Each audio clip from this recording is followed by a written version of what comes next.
15 अक्टूबर 16 मेरे ख्याल से एक दिन कल और सत्र रहेंगे। मेरी तरफ से अनाउंसमेंट ये कि कल एक टेस्ट रहेगा, है ना। कल क्लास नहीं रहेगी, टेस्ट रहेगा। जो भी आज अभी तक हमने पढ़ा है आज मैं उसको समराइज़ कर दूंगी। आपको कोई प्रश्न हो उसको पूछ लीजिए। और उसी के साथ मुझे एग्जैक्टली नहीं पता है, लेकिन दिवाली की एक लंबी छुट्टी है, शायद 17 तारीख से लेकर के 6 या 7 नवंबर तक आपकी छुट्टी रहेगी। वीरा भाई आपको इन्फॉर्म करेंगे।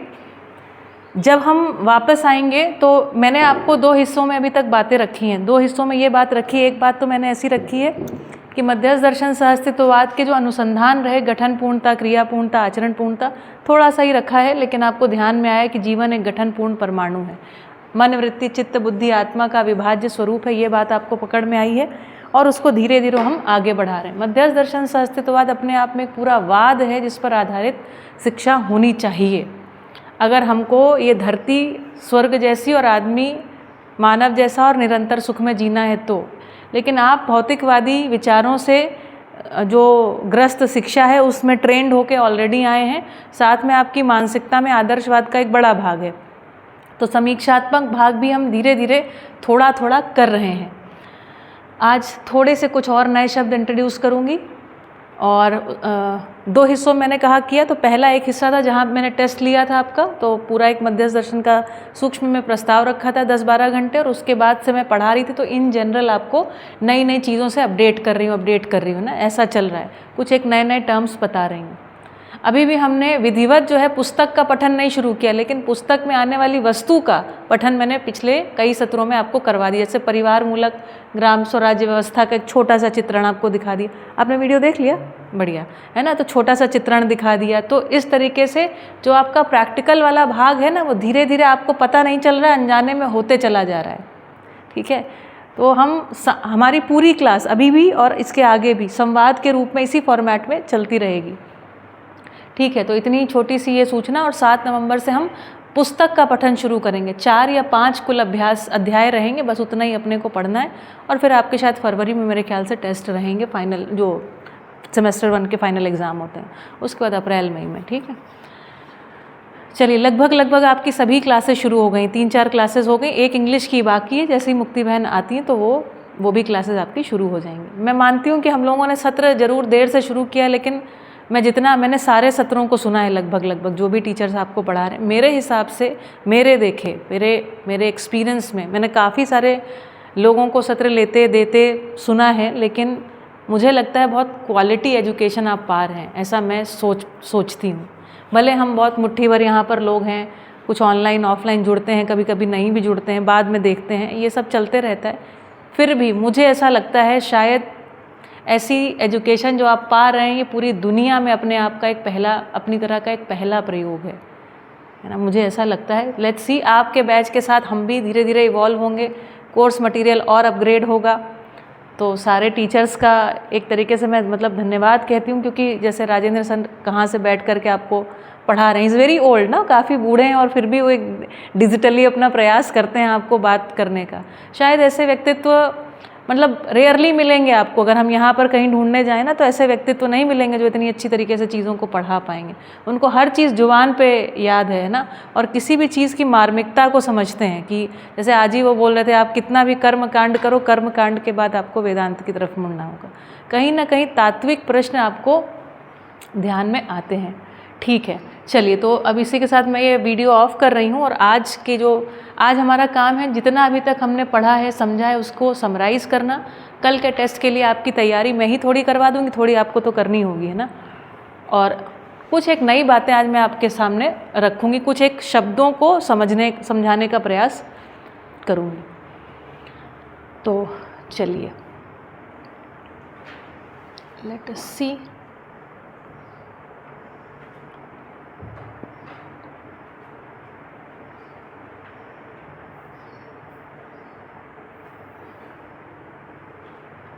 देखो, हम लोग 90 स्लाइड्स 90 पेजेस भर गए मेरे। ठीक है। तो मैंने कुछ बातें अभी मैं ना उल्टा ऐसे जाती जाऊंगी और आपको समझाती जाऊंगी जहाँ तक मुझे लगेगा समझाना है। तो मैं पिछले सत्र में आपसे भौतिकवाद, आदर्शवाद और सहअस्तित्ववादी विचारों या विचारधारा को लेकर के कुछ चर्चा कर रही थी, है ना। जैसे मैंने पहले सबसे आपको बताया था कि भौतिकवादी विचार कहता है भोग लो, एक ज़िंदगी है ना, पता नहीं ज़िंदगी मिले ना मिलेगी दोबारा। इस तरीके की जो बातें हैं ना, भोगने की प्रति जो एक उन्माद जैसा दिखाई पड़ता है, कितना हम भोग लें, क्या ना हमको मिल जाए, इस प्रकार का जितना भी विचारधारा है मूलतः भौतिकवादी है। आदर्शवादी जो जगत मिथ्या है ना, जैसे आज ही आपको सर पढ़ा रहे थे ना, मत कर काया को अभिमान, है ना। तो आपने सुना आज का लेक्चर? नहीं सुना? सुनिएगा, अच्छा लेक्चर था आज का भी, है ना। तो वो अपलोड कर देंगे जनक सर, आपको पता ही होगा, वेबसाइट आपके उसमें चैनल पे अपलोड हो जाते हैं, तो सुनिएगा। तो वो समझा रहे थे कि है ना, ये जो काया है ये जो है क्या ये नश्वर है। मध्यस्थ दर्शन सहअस्तित्ववाद इससे भिन्न एक बात बोलता है। मध्यस्थ दर्शन सहअस्तित्ववाद कहता है कि ठीक बात है ना, कि काया जो ये रचना है ये तो विरचना होती है, लेकिन जैसे मैंने आपको उदाहरण दिया था, वही आयरन का कण पदार्थावस्था में, फिर कभी प्राणावस्था में, कभी जीवावस्था में, और फिर आपके शरीर में भागीदारी को निर्वाह करता है। तो जगत जो है मिथ्या नहीं है, जगत शाश्वत है। कल एक प्रश्न पूछूंगी, ब्रह्म सत्यम जगत मिथ्या, ये क्या है, आदर्शवाद या भौतिकवाद? ब्रह्म सत्यम जगत शाश्वत, ये क्या है? क्या? सहअस्तित्ववाद। ठीक है, तो इस तरीके से बातें पूछूंगी। तो भौतिकवाद ने कहा मात्र जो भौतिकता जो हमारे 5 संवेदनाओं की पकड़ में आती है वही सत्य है, जो हमको दिखता नहीं है, हमको समझता नहीं है ना, वो सत्य नहीं है, वो असत्य है। वो प्रूव करके दिखाओ, आप यंत्रों से प्रूव करोगे तब हम मानेंगे। आदर्शवाद ने कहा देखो ये जो कुछ आँख से दिख रहा है वो सब झूठ है, ये सब क्या है, माया है। सत्य क्या है? केवल ईश्वर सत्य है।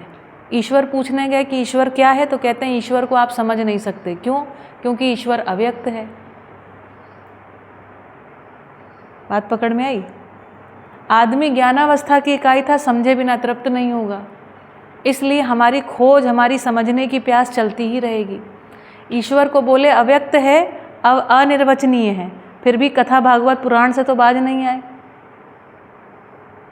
किसी भी धर्म को आप देख लीजिए, सभी धर्मों में किसी ना किसी विशेष दिन कोई ना कोई विधि से ईश्वर के बारे में बताया जा रहा है, कर्मकांडों के बारे में बताया जा रहा है, कुछ तो बता ही रहे हैं, लेकिन साथ में क्या कह रहे हैं, ईश्वर को आप समझ नहीं सकते। ब्रह्म अव्यक्त है, अनिर्वचनीय है। ईश्वर को ईश्वर की कृपा से ही समझा जा सकता है, न जाने कितने भव लगेंगे तब जाके समझा जाएगा।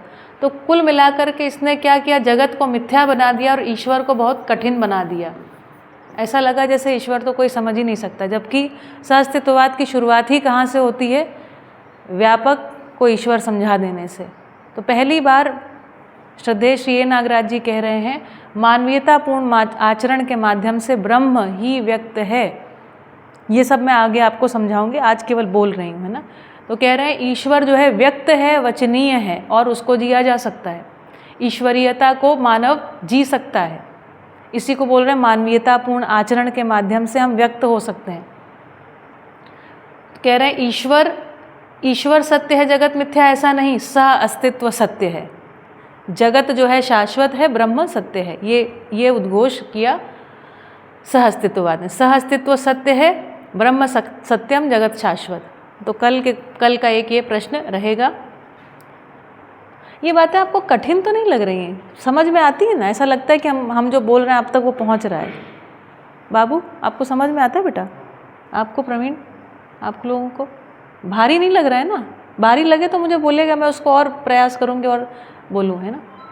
ठीक है, तो देखिए मैंने आपको बताया था ये सारे प्रकार के जो विचार हैं ना हमको मिल रहे हैं। अभी इसको मैं थोड़ा सा आगे आज के टॉपिक से कनेक्ट करते हुए पढ़ाऊँगी। फिर मैंने आप लोगों को ये बात बताई थी, ऋतु संतुलन, ताप संतुलन, खनिज संतुलन। खनिज संतुलन से ताप का संतुलन, ताप के संतुलन से ऋतु संतुलन, और ऋतु संतुलन से ही उत्पादन है। यदि हम उत्पादन को मात्र अपने में देखेंगे ना, उत्पादन हमको पल्ले नहीं पड़ेगा। ठीक है, तो आज की बात मैं यहीं से शुरू करती हूँ, है ना। पीछे और फिर चलेंगे, फिर रिवाइज कर लेंगे। सॉरी है, ये थोड़ा शिफ्ट हो जाता है। ठीक है, तो जो पिछले सत्र पे मैं बात ध्यान दिलाना चाह रही थी, है ना, वो ये बात दिलाना चाह रही थी कि जैसे ये पूरी धरती है, इस धरती में ये हमारा खेत है। ठीक है, ये हमारा खेत है, ये हमारा ये खेत नहीं है, ये हमारा गांव है, ये हमारा गांव है। इस गांव में जो उत्पादन लेना है, इस गांव में होने वाला उत्पादन मात्र इसकी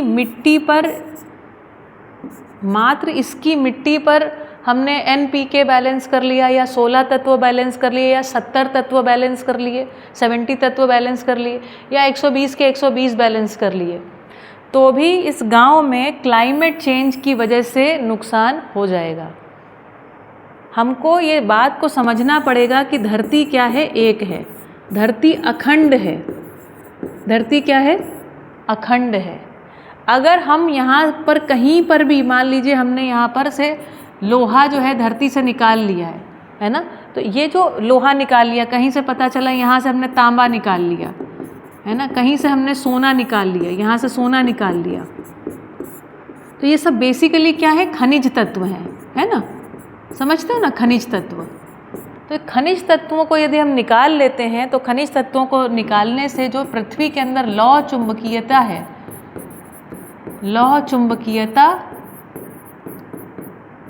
इसमें खनिज का संतुलन, ये सब क्या है, गड़बड़ा जाता है ना। यहाँ से हमने कोयला निकाल लिया, ठीक है, ऐसा नहीं है वो कोयला है तो बड़ा, लेकिन तेल निकाल लिया। अगर हम ये धरती को खोखला कर देंगे तो ऐसा नहीं कि धरती एज इट इज़ काम करती रहेगी। इसमें होने वाला, इसमें जो खनिज हैं उनका एक अनुपात है।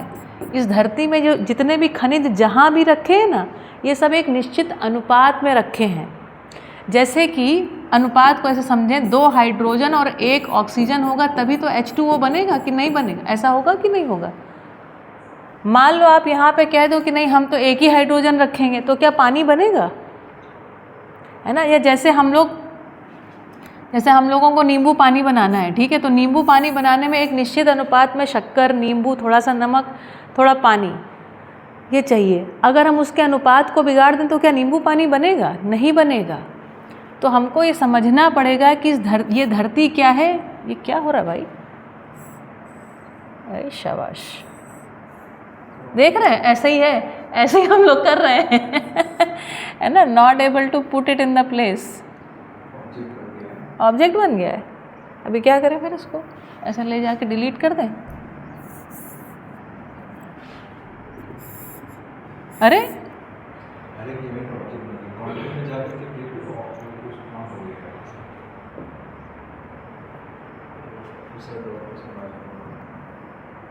अरे चलो छोड़ो, हटाओ, ठीक, फिर से बना लेते हैं, है ना। आई होप दोबारा कुछ करना पड़ेगा। तो हमें ये समझना पड़ेगा बेटा कि जो पूरी धरती है ये अखंड है, और इस अखंड धरती में सारे ये जो खनिज है ना, ये एक निश्चित अनुपात में है। जैसे कि मैंने एक जगह पढ़ा था, एक डॉक्यूमेंट्री थी, उस डॉक्यूमेंट्री में ऐसे कह रहे थे, जो सहारा मरुस्थल, एक बहुत बड़ा मरुस्थल है, सहारा मरुस्थल, कहाँ, दुबई के पास है, दुबई में, अफ्रीका में है। अफ्रीका में सहारा मरुस्थल नाम का एक मरुस्थल है। मरुस्थल मतलब पूरी तरीके से अनउर्वरक ज़मीन, बराबर है। सहारा मरुस्थल की जो रेत है, जब गर्म हवाएं चलती हैं तो वो रेत में से जो हल्के कण होते हैं वो क्या है, उड़ते हैं, और आंधी के फॉर्मेट में उड़ के, जानते हो कहाँ जाते हैं, अमेज़न के जंगल में। अमेज़न धरती के सबसे बड़े जंगल हैं। अमेज़न जंगल की उर्वरकता कौन मेंटेन किए हुए है, सहारा का मरुस्थल।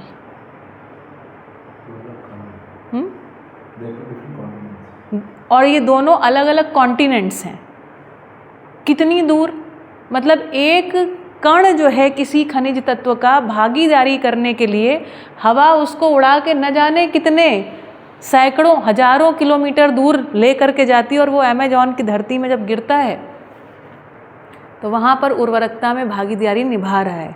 तो ये जो नाइट्रोजन, फॉस्फोरस, पोटैश और इस तरीके से 70 तत्व आप सोच रहे हैं ना, ये धरती में एक व्यवस्था बनी हुई है। उस दिन वीरा भाई अपने लेक्चर में बता रहे थे कि आदमी पहले शुरू कैसे किया, उसने जंगलों को काटना शुरू किया। जंगल थे मतलब धरती तो उर्वरक थी ही, बिना धरती उर्वरा ना हो और जंगल हो, ऐसा तो संभव नहीं है। तो हमने बिना उत्पादन को समझे जंगलों को काटा, और जंगलों को काटते काटते हमको, हमारा खेती का इतिहास नहीं है, जिसको हम बोलते हैं ना 10,000 साल आदमी खेती कर रहा है, हमारा खेती का इतिहास नहीं है, हमारा है खनिज और वन्य संतुलन को बिगाड़ने का इतिहास। मेरी बात पकड़ में आई मैंने क्या कहा? हमारा इतिहास ये है ही नहीं। हमारा इतिहास अमानवीयता कैसे हो जाए, हमने जंगलों को आग लगा दी, आग को रोकना कैसे है पता नहीं। जंगल कटते कटते ये धरती पूरी जंगल रही होगी ना, आदमी ने उसको काटा और बिना धरती की उर्वरकता को समझे। एक बार जंगल काट दिया, फिर उन्होंने बताया कि फिर हम लोग क्या करते थे, फिर नए जंगल काट लेते थे, वहाँ की धरती उर्वरक होती थी तो वहाँ पर जाके खेती करने लगते थे, फिर वहाँ पे चाहे जो उगे। देखो इसमें बहुत ध्यान देने की बात है, महीन बुद्धि से सोचो। तो जो भी जंगल होता है बेटा, तो जंगल में ना एक निश्चित, अब आगे जाकर जब जाएंगे लोगों के पास इंटर्नशिप वगैरह के लिए और चीज़ें सीखोगे, तो जंगल होता है ना, उसमें बहुत बड़े पेड़ होते हैं, फिर उससे थोड़े छोटे पेड़ होते हैं और थोड़े छोटे पेड़ होते हैं, घास फूस होती है, न जाने कितने प्रकार की औषधियाँ होती हैं। सारी औषधियाँ कहाँ मिली? सारा ही कुछ कहाँ मिला? वनों में ही मिला ना हमको, और अभी तक हम उनको पहचाने नहीं हैं। पहचाने बिना हम चीज़ों को जला रहे हैं, काट रहे हैं। एक हमको बेटा जी मिले थे वहाँ संभावना में, वो बता रहे थे कि जंगलों से हमारा उनका बिजनेस इसी चीज़ का है, टिम्बर का काम, लकड़ी का काम। तो जंगल को काटते हैं और जंगल को काटने के बाद वो लकड़ियाँ जो भी जैसे भी बिकती हैं बेच देते हैं, उसके बाद फिर से वो जंगल ही उगाते हैं, लेकिन उस जंगल में क्या करते हैं, अपने काम की लकड़ियाँ उगा लेते हैं। तो कहते हैं हम तो कुछ नष्ट नहीं कर रहे हैं। अब मैं आपसे पूछना चाहती हूँ, नष्ट कर रहे हैं कि नहीं कर रहे हैं? नष्ट कर रहे हैं, क्योंकि वहाँ न जाने कितनी औषधियाँ, न जाने कितनी वैरायटी, वो सब हम हटा दे रहे हैं। हो सकता है उसमें बहुत से बड़े बड़े रोगों की बहुत सारी औषधियाँ उसमें मिले हमें, लेकिन हम उसको न पहचान पा रहे। आदमी बिना पहचाने बहुत सारा भाग धरती का नष्ट कर चुका है। एक आंकड़े के अनुसार, जो कि मैं अब आके जब वापस मिलेंगे तब आपको सिखाऊंगी, तो ये जो रीढ़ की हड्डी होती है ना, जिन जीव जानवरों में रीढ़ की हड्डी होती है, इसको बोलते हैं वर्टिब्रेट्स। ठीक है, हिंदी में क्या बोलते हैं, मतलब रीढ़ की हड्डी वाले जानवर, ऐसा कुछ समझ लीजिए। हमारे में भी रीढ़ की हड्डी विकसित है। इस धरती पर जितने वर्टिब्रेट्स थे उसमें से 80% वर्टिब्रेट्स जो हैं एक्सटिंक्ट, मतलब विलुप्त हो गए हैं। विलुप्त हो गए हैं, विलुप्त समझते हैं, मतलब अब उनकी कोई प्रजाति यहाँ पर नहीं है। ये जब तक थे तो ये धरती में किसी भाग में भागीदारी कर रहे थे। अब हमको पता ही नहीं है ये क्या भागीदारी कर रहे थे, और ये विलुप्त हो गए तो अब क्या समस्या आ जाएगी। पकड़ में आई बात?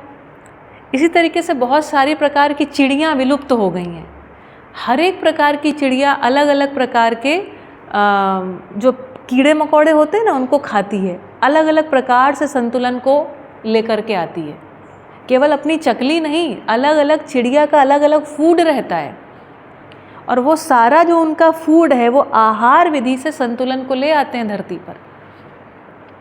यदि वो विलुप्त हो जाएंगे तो ये संतुलन कभी आएगा नहीं, और हम अपने खेती की ज़मीन में मर्जी आए वो डाल लें, उत्पादन नहीं होगा। क्योंकि चिड़िया चहकती हैं तो दाने भरते हैं, उसमें एक प्रकार का रेजोनेंस होता है। वो जो आवाज़ होती है ना चिड़िया के चहचहाने की, उससे रेजोनेंस होता है, तब उसमें दाने फूटते हैं। ठीक है, तो ये जो उत्पादन का काम है, ये निश्चित रूप से जीवामृत और घन जीवामृत और बीजामृत और सब तरीके से एक भाग है पदार्थावस्था को समृद्ध करने का। लेकिन ये भी आप ये जान लीजिए, अविभाज्यता में इसको देखने की ज़रूरत है। मुझे ये याद है कि हमारी वाड़ी में जब हमने शुरू किया था अपना खेती, है ना, अपना नहीं एग्जाम्पल देते हैं और एग्जाम्पल देते हैं। तो जैसे आपको पता है ये ज़मीन है, आपस में कनेक्टेड है। ठीक है, तो ज़मीन आपस में कनेक्टेड है। मान लो ये मेरा खेत है, मैं यहाँ पर ऑर्गेनिक खेती कर रहा हूँ, ठीक है, और ये वाला जो व्यक्ति है ये यहाँ पर पेस्टिसाइड डाल रहा है, यहाँ पर पेस्टिसाइड है। ठीक, अब ये जो पानी होता है वो तो सीमा जानता नहीं। पानी आप अपनी वाड़ी में लगाते हो तो नीचे रिसता है और यहाँ चला जाता है। ये अपनी वाड़ी में पानी लगाता है तो आपकी भी मिट्टी थोड़ी गीली हो जाती है। और आपको सांद्रता का नियम यदि पता हो कि कोई भी वस्तु में ना, जैसे हम एक अस्तित्व में एक सिद्धांत है, कोई भी चीज़ साम्य स्थिति में आ जाती है, संतुलन की स्थिति में आ जाती है। तो यहाँ जितने तत्व हैं और यहाँ जितने तत्व हैं ये आपस में बैलेंस हो जाते हैं। उसको क्या सांद्रता का ही नियम बोलते हैं ना। जैसे हमने एक कंटेनर में मतलब बहुत सारा शक्कर और पानी और ये सब मिलाया, इसमें अगर हम पानी और बढ़ा दें तो ये पूरा जो शरबत है ये फीका हो जाएगा। ये बात पकड़ में आई, सब पूरा एक जैसा फीका हो जाता है। हाँ, ये लॉ ऑफ नॉर्मलाइजेशन है, साम्यता का नियम। हाँ, वही मैं बोल रही थी। ये बात पकड़ में आ रही है। तो पेस्टिसाइड अगर बाजू वाला यूज़ कर रहा है तो भी समस्या बनी रहेगी। इसलिए इस पूरी धरती को अखंड रूप में खनिज संतुलन से ताप संतुलन, ताप संतुलन से ऋतु संतुलन, इसको पकड़ना बहुत ज़रूरी है। आप ये सोचो कि केवल हम छोटा सा, इसीलिए तो अभी जो किसान की हालत ख़राब है, क्योंकि किसान ठीक से सोच नहीं पा रहा है। जो व्यक्ति शब्द क्या यूज़ किया था, जैसे आपको मीरा भाई ने एग्जाम्पल दिया था, जैसे पार्ले जी की फैक्ट्री है तो वो खेती पर आधारित व्यवसाय, हाँ, है ना। तो ये जो भी व्यवसाय कर रहे हैं ना, उसको हम एक पूर्णता में नहीं देख पा रहे हैं। मध्यस्थ दर्शन सहअस्तित्ववाद कहता है यदि हम पूर्णता में देखने का अभ्यास नहीं करेंगे, मात खाएंगे ही खाएंगे। और ये बात बच्चों के एजुकेशन में जानी जरूरी, ये कोई कठिन बात नहीं है, ये बिल्कुल सामान्य सी बात है। क्योंकि आपने सब कुछ किया और ऋतु असंतुलन तो बना ही हुआ है धरती पर। ऋतु असंतुलन के लिए हम कुछ नहीं कर रहे हैं, ताप संतुलन के लिए हम कुछ भी नहीं कर रहे हैं, तो क्या, और खनिज संतुलन कर लेने से क्या उत्पादन हो जाएगा? पूरा का पूरा पाक, अभी राजेश बेटा जी की बात हो रही थी ना उस दिन, पूरा का पूरा पाक खड़ा है, फसल नष्ट हो गई, बारिश हो गई, काम खत्म, क्या कर लोगे? इस मुद्दे को समझना जरूरी है, ठीक। तो इस जगह से सहअस्तित्ववाद एक बात कहता है, इस बात को ध्यान में रखिएगा। बाकी आप निश्चित रूप से सब कुछ और पढ़िए और उसमें धरती को और कैसे अच्छा किया जाए, बैक्टीरिया की संख्या हम कैसी बढ़ाएं, है ना, हवा कैसे शुद्ध हो, ये सारे मुद्दे महत्वपूर्ण हैं। लेकिन धरती अखंड है, इस विचारधारा के साथ सोचना होगा। और ये जो धरती अखंड है ना, इस पर एक छोटी सी बात को और थोड़ा जोड़ देती हूँ। इसको समझना पड़ेगा कि ये जो, अगर हम मिलजुल करके उत्पादन नहीं करेंगे, पूरा गांव एंटी पेस्टिसाइड नहीं हो जाएगा, तब तक बात नहीं बनेगी, जहर बना रहेगा गांव में। और यदि किसी एक के घर में कोई भी समस्या है तो उसका भी प्रभाव दूसरे के घर तक आता है। होता है कि नहीं होता है? जैसे मान लीजिए आपकी मम्मी के पिताजी, मतलब आपकी मम्मी तो आपके परिवार में रहती होंगी, परिवार का हिस्सा है, लेकिन यदि उनके मायके में कोई समस्या होती है तो आपके घर तक वो पीड़ा आ जाती है। आपकी बुआ, आपकी फई दूसरे परिवार में होंगी, लेकिन वहाँ उनके घर में जो अगर कुछ समस्या है तो वो भी आप उसमें इन्वॉल्व रहते हैं। हम सब इस तरीके से एक दूसरे से जुड़े हैं। आपके मित्र के घर में कोई समस्या हो जाती, आपके पड़ोसी के घर में यदि कोई मृत्यु हो जाती, तो आपके यहाँ शायद कल्चर होगा, हमारे यहाँ है, उसके घर में हम खाना बना के देने जाते हैं उन 12-13 दिनों तक। तो हम सब एक दूसरे के साथ हैं। यदि गांव एक नहीं हो पाता गांव के स्तर पर, तो कोई स्वराज्य आना नहीं है, कोई भी स्वतंत्रता व्यक्तिवादी नहीं है। आप आत्मनिर्भर नहीं हो सकते हैं। आप हवा के लिए निर्भर हैं, पानी के लिए निर्भर हैं, भोजन के लिए निर्भर हैं। आत्मनिर्भरता अपने आप में एक भ्रम है। ये जो हम जो कुछ भी पहने ओढ़े बैठे हैं ना, ये सब कुछ समस्त मानवों की अविभाज्यता में हो रहा है। आज मैं मानती हूँ लोग हम मिलजुल कर उत्पादन नहीं कर रहे हैं, लेकिन उत्पादन कर रहे हैं ना, हम पैसे के कारण मिले जुले हैं, समझ से नहीं मिले जुले हैं, बस इतना अंतर है। और पैसा अपने आप में कुछ समस्याएं खड़ी कर रहा है जिसका अध्ययन हम करेंगे, लेकिन अभी भी तंत्र उसी विधि से चल रहा है। हम मिलजुल कर रहे हैं। ये कपड़ा मेरे लिए किसी ने बनाया है तो हम पहन के खड़े हैं, खाना किसी ने उगाया है तो हम खा रहे हैं, है ना। ये सारी व्यवस्थाएं आज भी मिलजुल करके चल रही, बस समझ की कमी के कारण समस्याग्रस्त हैं। जैसे ही समझ आती है, मानसिकता में परिवर्तन होता है, यही सारी चीज़ें फलद रूप हो जाएंगी। इसमें बहुत देर नहीं लगेगी, ठीक है। तो इतनी बात मुझे जोड़नी थी। अब हम लोग थोड़ी सी बात मानव परंपरा में अविभाज्यता को थोड़ा देखते हैं। और मानव परंपरा में जैसे ये खनिज संतुलन, ताप संतुलन, ऋतु संतुलन, ये आपस में जुड़े और धरती अखंड है। यदि इस विचारधारा से जरा भी टूटेंगे और मिलजुल कर उत्पादन के भाव से जरा भी टूटेंगे, समस्या हमारे घर दस्तक देने आ जाएगी। ठीक है। देखो, अब मैं थोड़ा सा मानव परंपरा की बात को करती हूँ। तो मानव परंपरा क्या चीज़ है उसको थोड़ा सा समझते हैं। ये मैंने पहले भी आपको बताया है, फिर से एक बारी और थोड़ा सा, मैंने कहा था ना हर बारी थोड़ा गहराऊंगी। मानव परंपरा का मतलब होता है शिक्षा, और ये शिक्षा और व्यवस्था आपस में एक दूसरे से ना कनेक्टेड रहते हैं। जैसे कि आज की तारीख में हम लोग चांद पर जा रहे हैं ना, तो नासा नाम की एक संस्था है, नाम सुना है आपने, नासा। तो चूँकि अभी हमको किसी ग्रह पर जाना है, इसके लिए एक संस्था है, इसके लिए कुछ व्यवस्था है, तो आप उसकी पढ़ाई कर सकते हो और पढ़ाई करके वहाँ पर भागीदारी कर सकते हो। लेकिन आज से 5000 साल पहले ये सब मुद्दा नहीं था, तो उसकी शिक्षा ले लेते तो फिर करते क्या उसके बाद, है ना। ना वो शिक्षा थी ना वो व्यवस्था। तो शिक्षा और व्यवस्था आपस में एक दूसरे के ऊपर निर्भर है। हम वही सारी, जैसे अभी भी हम जो पढ़ाई कर रहे हैं, हमको क्यों लगा कि अब हमको इस शिक्षा में एक मूलभूत बदलाव की ज़रूरत है, इसलिए लगा क्योंकि जो व्यवस्था है इसमें बहुत सारा असंतुलन दिखाई पड़ रहा है। तो ये केवल मैं कर रही हूँ ऐसा नहीं है, पूरी मानव जाति में ये विचार चल रहा है।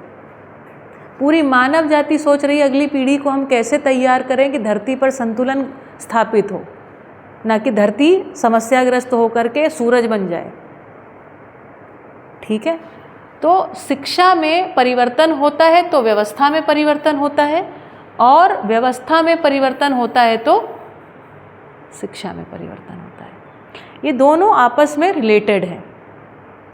ये बात पकड़ में आती है? पकड़ में आती है? आपको पकड़ में आती है बेटा? है।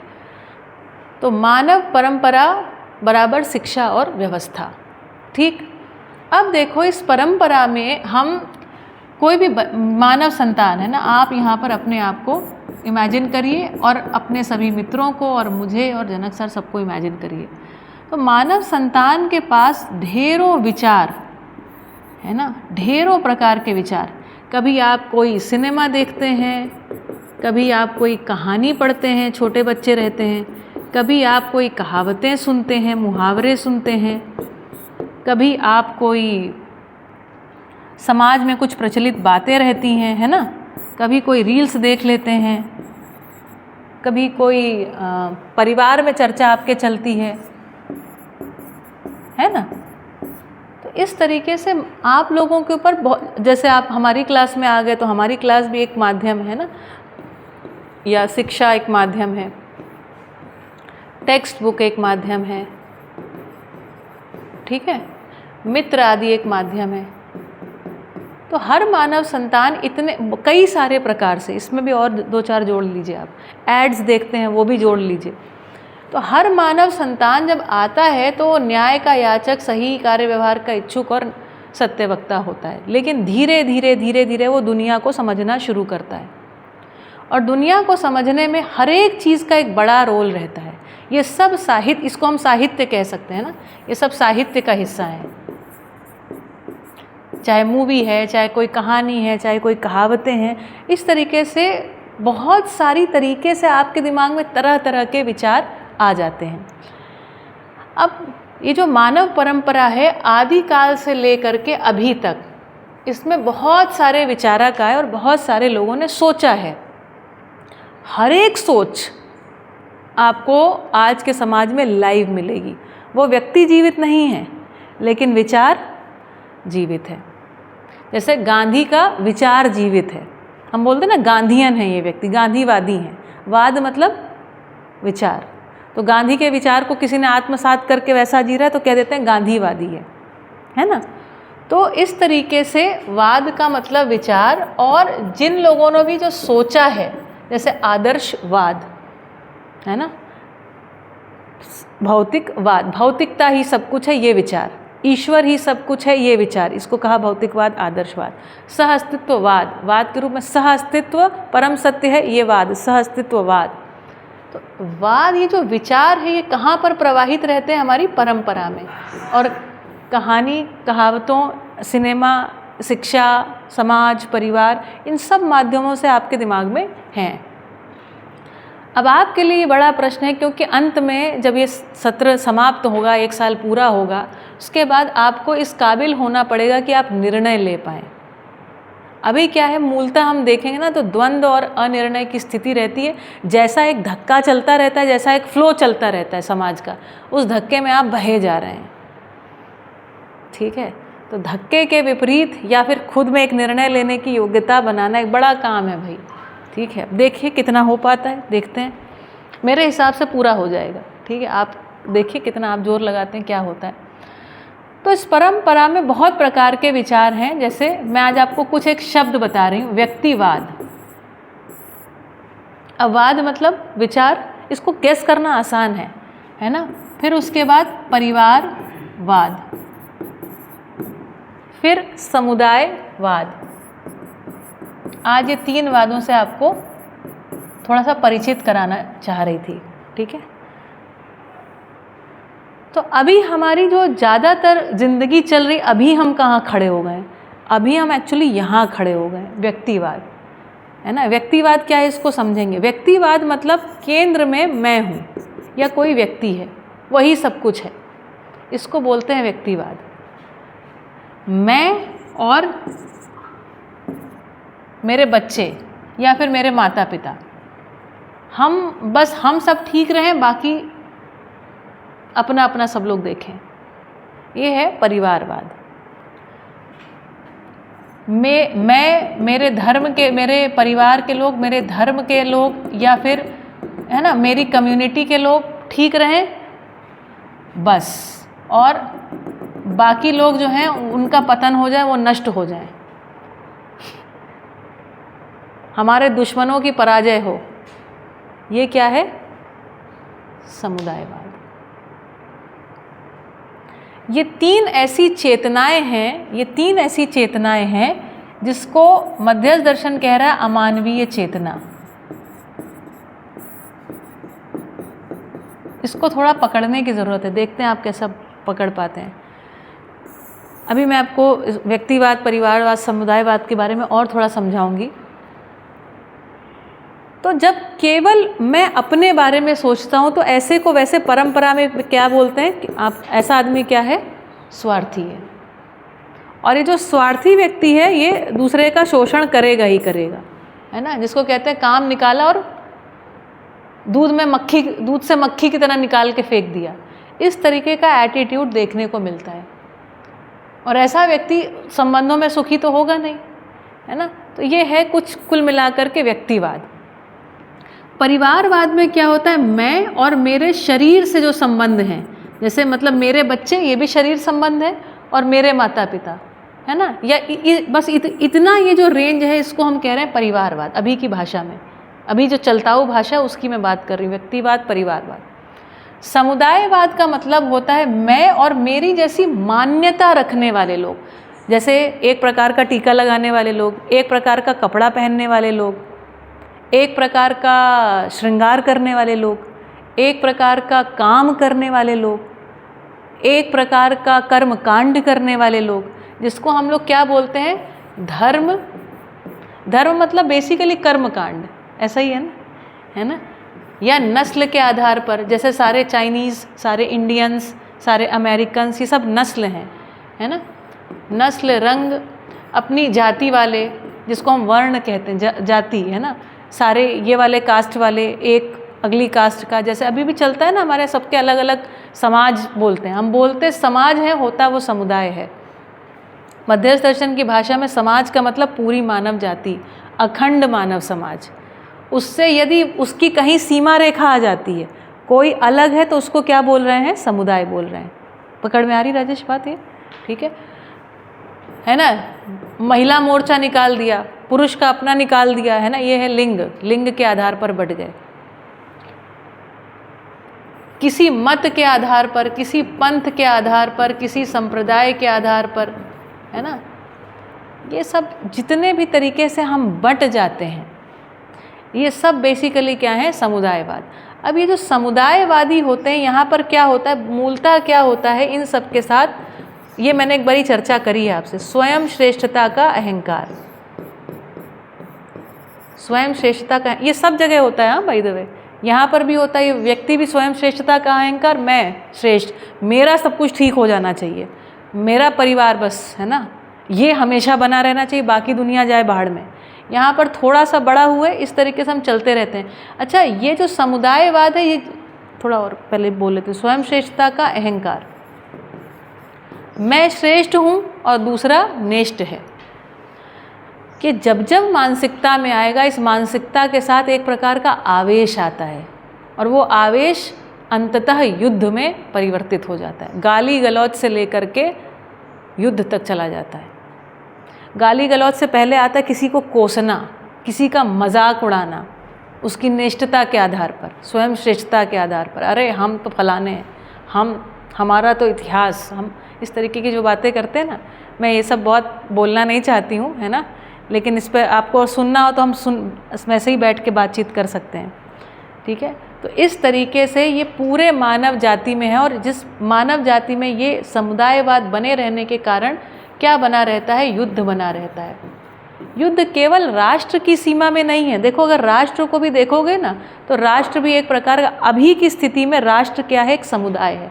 कैसे? जैसे ये धरती है, पूरी धरती क्या है, सत्य क्या है, धरती अखंड है, ये सार्वभौमिक सत्य है ना। इसमें खनिज संतुलन, ताप संतुलन, ऋतु संतुलन के फलस्वरूप चारों अवस्थाएं प्रसन्नता पूर्वक रहेंगी, ये सार्वभौमिक सत्य है, ठीक है। लेकिन अभी मान्यता क्या है कि नहीं जी, ये रहा आपका अफ्रीका, ये रहा कुछ, ये रहा एशिया, ऐसा हमने कुछ बांट दिया, इंडिया, पाकिस्तान, कनाडा, जो मर्जी आए बांट दिया।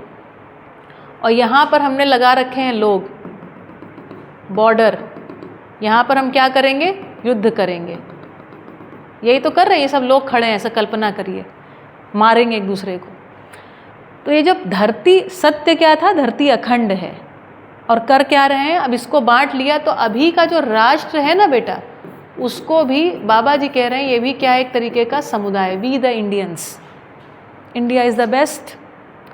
ये सारी, अच्छा, इंडिया वाले भी यही बोलते हैं, अमेरिका वाले भी यही बोलते हैं, अफ्रीका वाले भी यही बोलते हैं, वी आर द बेस्ट। तो इसको बोलते हैं स्वयं श्रेष्ठता के अहंकार का पोषण। इससे क्या होता है, दूसरा आप बोलो नहीं कि आई एम द बेस्ट, इसका मतलब क्या हो गया, बाकी सब नहीं बेस्ट है, यही तो मतलब हो गया। जैसे हम बोले मेरा बेटा राजा बेटा, अब राजा तो एक ही होएगा, बाकी सब प्रजा हो जाएंगे। अब सोचिए, हर बेटा को राजा बेटा होना तो बड़ी तकलीफ हो जाएगी भाई। हर बेटा कैसे राजा बनेगा? राजा का डिज़ाइन अस्तित्व में नहीं है, अस्तित्व में अच्छे आदमी का डिज़ाइन है। क्योंकि राजा तो शोषण करेगा, मारकाट करेगा, युद्ध करेगा। राजा अपनी अहंकार का पोषण यही तो करेगा, राजा काम और क्या है ना। तो अभी जो है बेटा, जिसको अभी हम राष्ट्र कह रहे हैं, वो क्या है, मूलतः ये भी एक समुदाय है। मध्यस्थ दर्शन सहअस्तित्ववाद धरती को राष्ट्र कह रहा है। पूरी धरती क्या है, एक राष्ट्र है, क्योंकि धरती अखंड है। यदि हम इसमें नहीं आते तो अभी देख रहे हो ना, गाज़ा, और आपको पता है इस समय ऑलरेडी जब हम बात कर रहे हैं 7-8 कंट्रीज़ अभी लड़ रहे हैं, और लड़ने के कारण कितना पोल्यूशन होता है,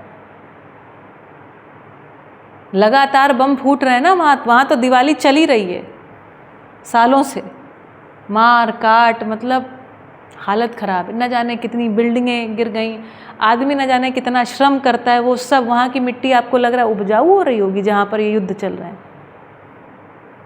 कुछ नहीं ऐसा हो रहा है। वहाँ पर प्रदूषण का हालत बहुत, ये जो युद्ध चल रहे हैं इनके कारण से ग्लोबल वार्मिंग बढ़ी हुई है या ग्लोबल वार्मिंग हो रही है, और इस पर ये सारे राष्ट्र मिल करके एक सहमति नहीं कर पा रहे हैं। इतना छोटा भी काम है और इतना बड़ा भी काम है, ये होने की ज़रूरत है। ये जो है ना, ये सब आदमी के भ्रम का प्रतीक है। ये यहाँ पर जो बॉर्डर लगा, ये बॉर्डर फोर्सेस है ना, ये सारी की सारी, ये आदमी कितना भ्रमित है इसका प्रतीक है। अभी भी अपने यहाँ जो फ्लैमिंगो आते हैं ना, आपको तो पता है कच्छ में फ्लैमिंगो आते हैं, है ना, फ्लैमिंगो बर्ड कहाँ से आते हैं, बहुत दूर कहीं इजिप्ट से आते हैं, मेरी जानकारी ठीक है ना जनक सर, इजिप्ट से आते हैं। पासपोर्ट तो बनवाते नहीं हैं अपना, इजिप्ट से आते हैं और यहाँ कच्छ में अपनी भागीदारी करके चले जाते हैं। 3-4 महीने यहाँ रहते हैं। जब अभी अपना चालू होगा ना यहाँ वाइट रन का फेस्टिवल, तो 4 महीने के लिए आते हैं और यहाँ पर आकर के अपनी जो भागीदारी है ना यहाँ के मरुस्थल को मेंटेन करने में, उसको करके यहाँ से चले जाते हैं। जैसे आपको सहारा मरुस्थल की रेत बताया अमेज़न के जंगल में भागीदारी करती है, वैसे ही फ्लैमिंगो, ये जितने भी जो हमारे बर्ड्स होते हैं ना, ये सारे के सारे, उसमें बहुत सारे बर्ड्स माइग्रेटरी बर्ड्स होते हैं जो माइग्रेशन करते हैं। और ये जो माइग्रेशन करते हैं इसके फलस्वरूप न जाने कितने प्रकार का बीज, जैसे कोई चिड़िया है, उसने कोई फल खाया, वो फल खाया उसने, पता चला न्यूजीलैंड में है ना, और उसके बाद उड़ रही है, उड़ते उड़ते देश पार कर गई है ना, या अभी की भाषा में बोल रहे हैं देश, या एक प्रकार की लैंड पार कर गई, करते करते लेट्स से इंडिया आ गई, या कोई जो भी अफ्रीका पहुंच गई, और उसने वहाँ पर जाके पॉटी करी। उस पॉटी में बीज एज इट इज़ निकल आता है और वो वहाँ की धरती में गिर गया। तो इस विधि से जो बर्ड्स होते हैं वो प्रकीर्णन मतलब फैलाव में बीज को छांट रहे हैं जगह जगह। और वो जो बर्ड की बीट होती है ना, चिड़िया की जो बीट होती है, उसमें एक कोटिंग हो जाती है ना बीज के ऊपर भी। जब आप पढ़ोगे शायद घन जीवामृत, घन बीजामृत, ऐसा, तो आप उस सीड बॉल्स होते हैं ना, जैसे सीड बॉल्स, ऐसा सीड बॉल बना के अस्तित्व में व्यवस्था है। समझ रहे हैं? तो अस्तित्व का एक डिज़ाइन है, वो डिज़ाइन समझे बिना हम जो कुछ करेंगे मात्र और मात्र हस्तक्षेप करेंगे। जो हम करते चले ये हस्तक्षेप है। ये सब जो हमने बना लिया है ये सब हस्तक्षेप है।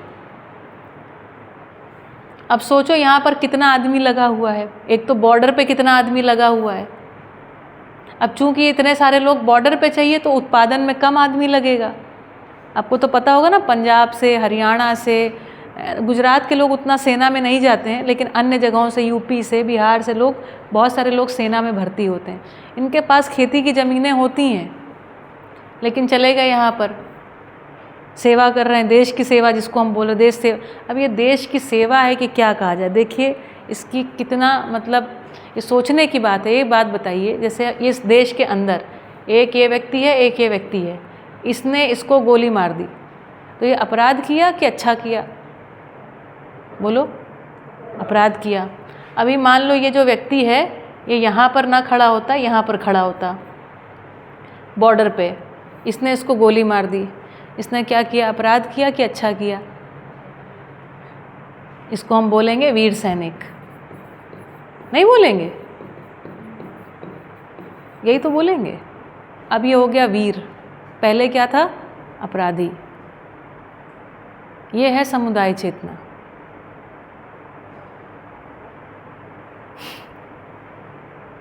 अभी हमने वीरता किसको मान रखा है? जो व्यक्ति जितने ज़्यादा से ज़्यादा लोगों को निपटा सके, जितना जो क्रूर है उतना ही वो वीर है। अब इतिहास उठा के देखिए, ग्रेट किसको बोलते हैं? अकबर द ग्रेट, जो जितने लोगों को मार सके। सिकंदर महान, जिसने जितना ज़्यादा शोषण करके संग्रह कर लिया, जिसने पूरे दुनिया में चढ़ाई करी, उसको क्या बोलते हैं? सिकंदर महान नहीं बोलते हैं। वो महान है कि महाक्रूर है। और हम आप लोगों को, अगली पीढ़ी को सब बताते भी रहते हैं। तो जो आदमी जितना क्रूर है, जितना संग्रही है, समाज में बेटा, समाज में देखिए, ये बहुत मार्मिक सत्य हैं ये सब। समाज में आपकी पीढ़ी, आपकी अगली पीढ़ी, हमारी पीढ़ी, पीढ़ी दर पीढ़ी हमने समाज में किसको प्रतिष्ठित किया हुआ है? पैसे को। हमने समाज में शोषण को प्रतिष्ठित किया है, हमने समाज में संग्रह को प्रतिष्ठित किया है, नहीं किया है? सोच के देखिए, राजा कौन? जो युद्ध करे।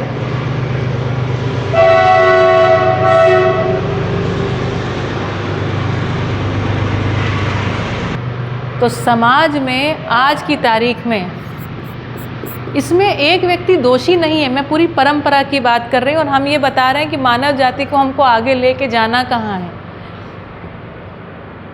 नहीं तो हम जिंदगी भर दुखी रहेंगे और सोचेंगे ये हमारे कर्मों का फल है। बात भी ठीक है, आप ना समझी से कुछ भी कर्म करोगे ऊट पटांग फल ही आएगा, उसी को आप दुख बोलोगे। तो समाज में पैसा प्रतिष्ठित है ना। चीफ गेस्ट कौन बनेगा? पैसे वाला। सलाह किसकी मांगी? आज फिर से वो जिग्नेश गायब है। सलाह किसकी मांगी जाएगी? पैसे वाले की। सुरेश भाई की सलाह मांगी जाएगी। सुरेश भाई थोड़ी प्रतिष्ठित हैं। सुरेश भाई प्रतिष्ठित हुए कि पैसा प्रतिष्ठित हुआ?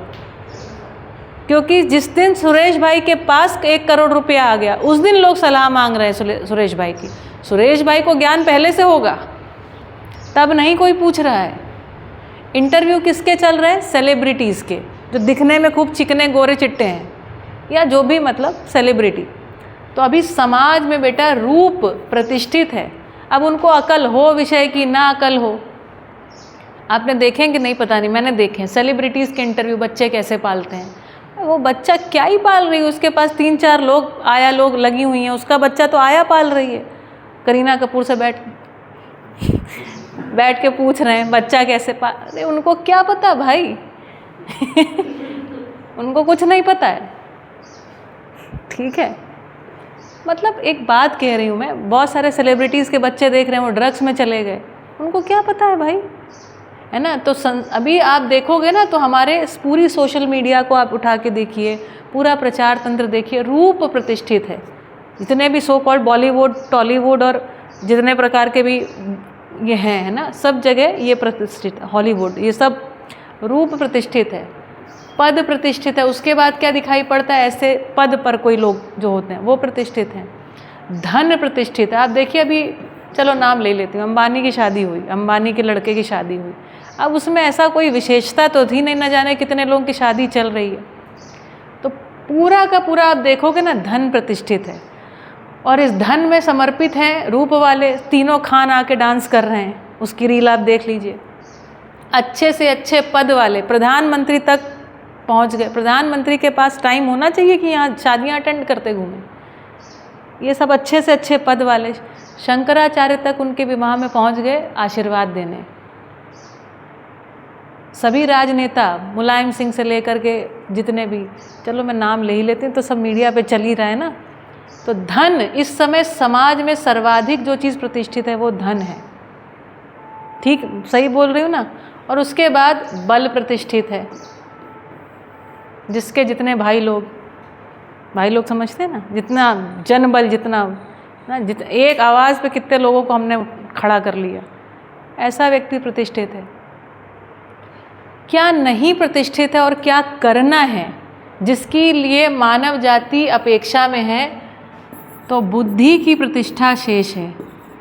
बुद्धि वो जो सार्वभौमिक सत्यों को समझने समझाने योग्य हो,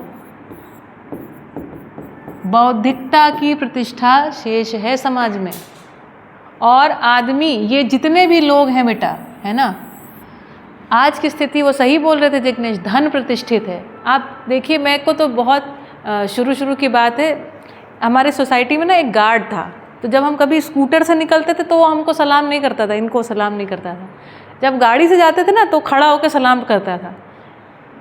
तो मैंने जनक से कहा कि जनक ये याद रखना, ये तुमको सलाम नहीं करता, ये गाड़ी को सलाम करता है। ये ठीक बोला ना हमने। और जो जितनी अच्छी गाड़ी रहती है ना, जितनी ऊंची बड़ी है ना, तो उसके सामने वो थोड़ा झुक जाता था। हमको भी ये सब करने में बड़ी मज़ा आती थी, है ना। तो हम कई बार वहाँ गाड़ी खड़ी करके देखते थे, अब ये इसको कैसे सलाम करता है। जितनी बड़ी, जितनी ऊंची, जितनी चमकदार, सही है, सही बोल रही हूँ ना मैं? हाँ। तो मैंने देखा, तो आदमी के सामने उसको क्या पता वो व्यक्ति कैसा है, लेकिन हमारी पूरी बॉडी लैंग्वेज कहीं ना कहीं ये दिखा रही कि इस समय समाज में धन प्रतिष्ठित है। धन जिनके पास है वो अपने में तृप्त नहीं है।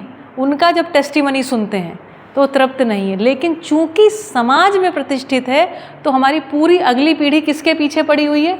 धन के पीछे।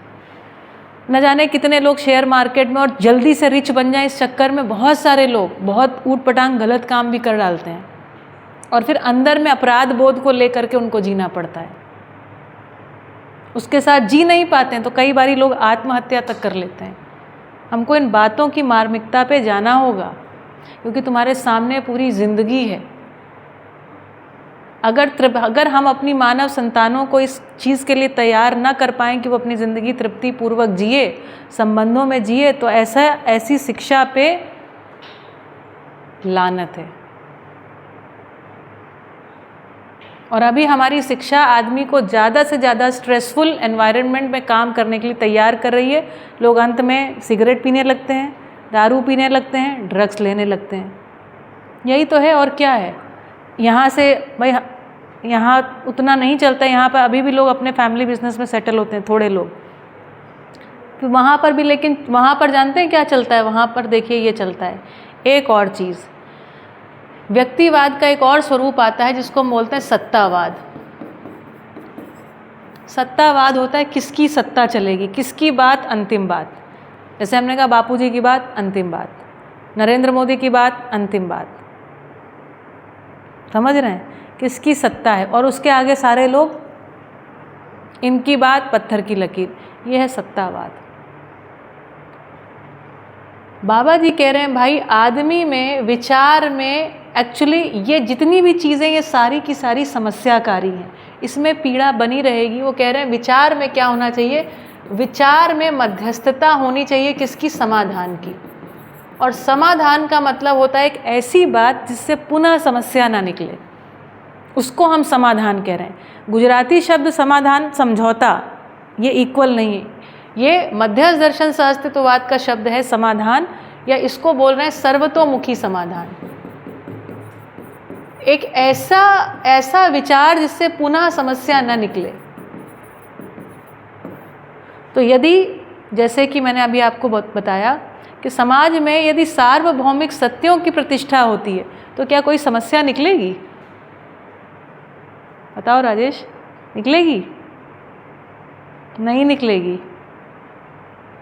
कल्पना करिए, कल्पना दौड़ाइए, अभी तो आपको पता नहीं सारे सार्वभौमिक सत्य क्या हैं, धीरे धीरे पढ़ेंगे समझेंगे। जब तक ये सारी चीज़ें प्रतिष्ठित रहेंगी, अभी क्या होगा, यहाँ धन कमाने के लिए होड़, स्ट्रेस, और ये स्ट्रेस, आदमी को जो स्ट्रेस होता है वो दिखता कहाँ है जानते हैं? धरती में असंतुलन के रूप में, क्योंकि सारी वस्तुएं चाहिए, वस्तुओं का रॉ मटेरियल कहाँ है? धरती में। तो धरती को खोदो, धरती को खोद खोद के सब कुछ धरती के ऊपर रख दो। लोगों के घर भरे पड़े हैं सामानों से, समझ में नहीं आ रहा अब इनका करें क्या। ठीक है, यस। तो मैं कुछ बातें यहाँ पे मैंने लिखी, तो उसको एक बारी और ध्यान दिलाती हूँ। हाँ, अपने पास समय है ना? ठीक है, मेरी बात ना समझ में आई हो तो पूछिए, ठीक लगी हो तो भी बताइए। ठीक लग रहा है? समस्या की जड़ दिखाई पड़ी, रिद्धि दिखाई पड़ी? हाँ ना, बोलिए, दिखाई पड़ी? ठीक है। तो मानव परंपरा बराबर शिक्षा और व्यवस्था, और शिक्षा व्यवस्था एक दूसरे के पूरक हैं, ये एक साइकिल है ना? इस व्यवस्था के हिसाब से ही शिक्षा, और शिक्षा के हिसाब से ही व्यवस्था परिवर्तन।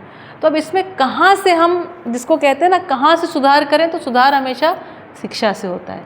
ऐसे शिक्षित लोग, समाधानित लोग फिर एक नई व्यवस्था को खड़ी करते हैं। तो मैंने आपको शिक्षा बताया, कौन सी शिक्षा? अब हम परंपरा में जो बदलाव चाहते हैं उसके लिए चेतना विकास, मूल्य शिक्षा, थोड़ी सी बात मैं इस पे करूँगी और आज इस पे बात करूँगी। ठीक है। और व्यवस्था के रूप में मैंने आपको क्या बताया? परिवार मूलक ग्राम स्वराज्य व्यवस्था, ये दोनों विकल्प हैं बेटा। हमारी ज़िंदगी ऐसी हो कि उसमें कोई भी चीज़ की कमी ना हो, ना संबंधों में अतृप्ति हो और ना वस्तुओं की कमी हो। हमें ये चिंता ही ना हो कि हमारा बच्चा कैसे पढ़ेगा, कौन छोटे स्कूल में, बड़े स्कूल में, कहाँ जाएगा। जैसे आज आपने बताया, इतनी दूर स्कूल क्यों होना है भाई? पढ़े लिखे लोग तो हैं ही ना हर जगह, तो हम क्यों नहीं एजुकेशन दे पा रहे हैं बच्चों को, है ना? तो हजारों प्रकार की मान्यताएं आदमी को प्रभावित करती रहती है, इसके कारण से हम नहीं दे पा रहे। जैसे मान लो एक मान्यता आ गई, लड़कियों को बहुत पढ़ाने की ज़रूरत नहीं है। अब क्या हो गया? परिवार की आधी जनसंख्या जो है कम पढ़ी लिखी हो गई।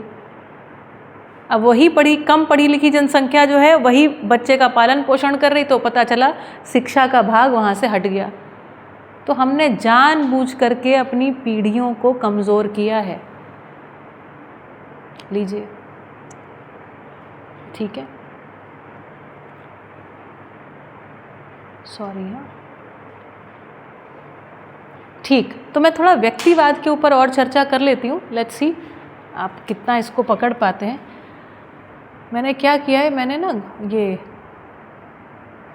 इंटरनेट पे सर्च कर लिया आपके लिए, ठीक है, ताकि यहाँ से हम पढ़ लें। अरे आ गया, ठीक है, ये जो व्यक्तिवाद है ये क्या बात करता है और ये परंपरा में देखिए कितना प्रचलित है। कह रहे हैं व्यक्तिवाद एक ऐसा नैतिक, राजनीतिक और सामाजिक दर्शन है, दर्शन मतलब देखने का तरीका या समझने का तरीका, जो व्यक्ति की स्वतंत्रता, स्वायत्तता और आत्मनिर्भरता पर जोर देता है। व्यक्ति की स्वतंत्रता, स्वायत्तता और आत्मनिर्भर, सहअस्तित्ववाद कह रहा है ऐसा डिज़ाइन नहीं है, क्योंकि तुम खाने के लिए, कपड़े के लिए, पैदा होने के लिए भी 2 लोगों पर निर्भर थे, मरने के बाद भी 4 लोगों के साथ ही तुम्हारा कार्यक्रम बनेगा शरीर का, कम से कम नहीं थे। पैदा होने के लिए 2 लोगों पर निर्भर थे कि नहीं थे, एक मानव शरीर रचना के लिए। तो कह रहे हैं कि आत्मनिर्भरता जब तक मानव जाति एक के रूप में नहीं पहचानेंगे, निर्भरता, आत्मनिर्भरता नहीं समझ में आएगी। लेकिन अभी जो चल रहा है उसकी बात कर रहे हैं। तो व्यक्तिवाद एक ऐसा नैतिक, राजनीतिक और सामाजिक दर्शन है जो व्यक्ति की स्वतंत्रता, स्वायत्तता और आत्मनिर्भरता पर जोर देता है। मैं आपको बताती हूँ, आज ये बताना चाह रही हूँ कि इससे समस्याएं किस तरीके से खड़ी होती हैं।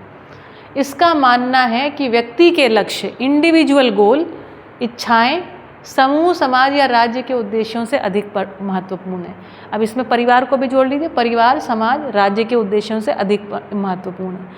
आप एज एन इंडिविजुअल क्या चाहते हो? आप चाहते हो कि पूरी धरती को चमड़े से पटा दें हम, ये कह रहा है ये ज़्यादा महत्वपूर्ण है।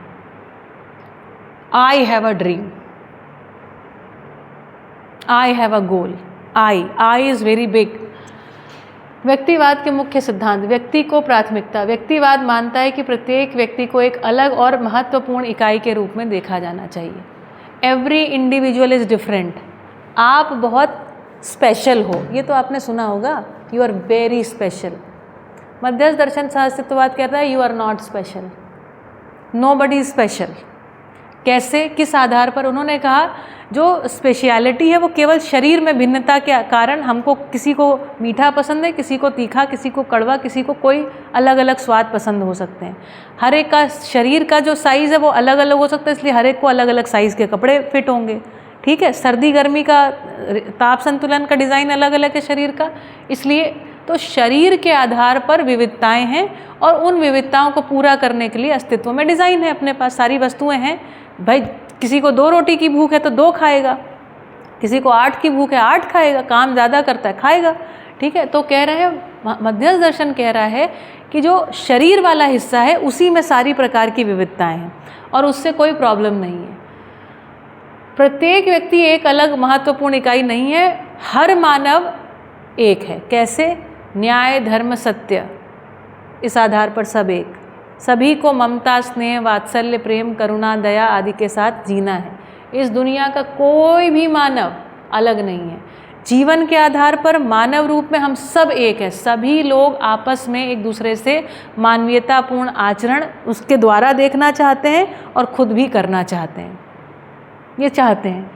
तो पहली बार ये बात इसको बिल्कुल ही खारिज कर रहे हैं और कह रहे हैं कि ऐसा नहीं है। शरीर के रूप में केवल विविधताएं हैं और शरीर तक देखने से पूरा सत्य कभी नहीं दिखाई पड़ेगा, क्योंकि खट्टा ही खट्टा खाते रहोगे मर जाओगे, मीठा ही मीठा खाते रहोगे डायबिटीज़ हो जाएगा, मर जाओगे।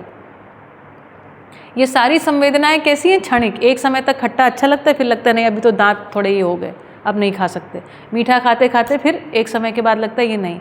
ये सब क्षणिक है, इसमें कोई निरंतरता नहीं है।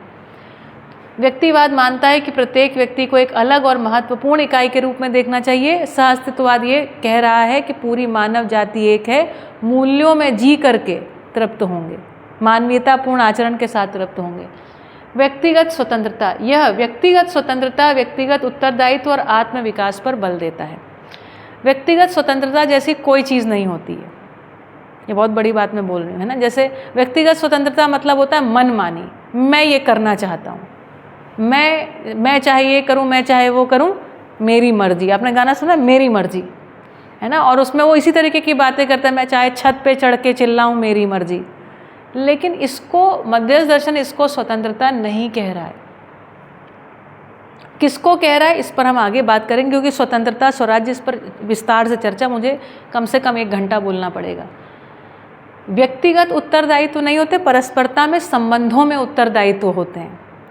है ना। जैसे माता में अपने आप अपने बच्चे को देख करके ये उमड़ता है कि मेरे बच्चे का शरीर का पोषण होना चाहिए, मेरे बच्चे की मानसिकता का पोषण होना चाहिए, ये उसमें अपने आप उमड़ता है। तो मध्यस्थ दर्शन कह रहा है कि ये व्यक्तिगत या व्यक्तिवादी नहीं है, ये किसी संबंध में उत्तरदायित्व होते हैं। और आत्मविकास, आत्मविकास से शब्द नहीं है, चेतना का विकास होता है।